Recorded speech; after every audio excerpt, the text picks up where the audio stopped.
قال عليه الصلاة والسلام ذاق طعم الإيمان من رضي بالله ربا وبالإسلام دينا وبمحمد رسولا.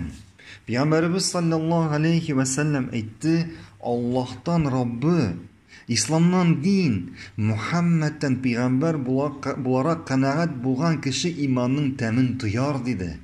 İmanın temin tıyar dedi. Demek iman temin tıyar birincisi kim?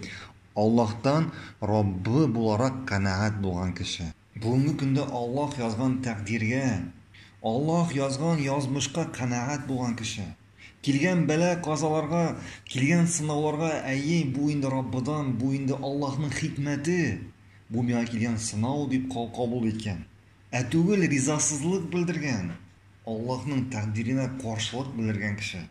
Hem ikincisi İslam'dan din bularak kanaat bulgan.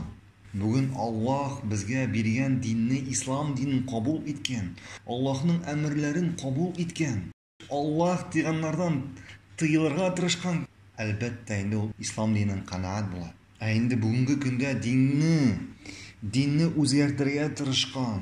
Ham endi dinga turli yangiliklar kiritgan. Nindidir yangi turli bayramlar, yangi turli g'ibatlar o'ylab topgan kishi albatta Allohdan qanoat tugil, Allohning dinidan qanoat bo'la olmaydi. Allohning dini to'liq tugil. Islom dini nidir yetmaydi. Mana bunisi o'zgartirish kerak. Mana bunday bayram kiritirish kerak. Mana bunday ibodat kiritirish kerak. Bu ibodatni olib o'tirish kerak. Bunisi durust tugil degan kishi nechigindi Allohning dinidan qanoat bo'lsin. Nechigindi islom dinidan qanoat bo'lsin bunday kishi. Ham üçüncüsü Muhammed'den peygamber bularak. Elbette indi bugün peygamberimiz emir etken, peygamberimiz kuşkanlarını o'targa tirishib, ham peygamberimiz tiygan narsalardan yirag'ayirga tirishgan kishi.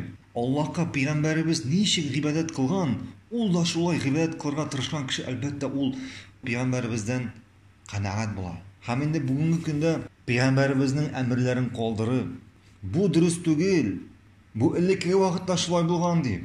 Bugün endi boshqa vaqt degan kishi, ibodatni peygamberimiz simon tugil, boshqacha o'tagan kishi, nindir boshqa usul bilan, nechindi bu kishi peygamberdan rizo, qanoat bo'lsin.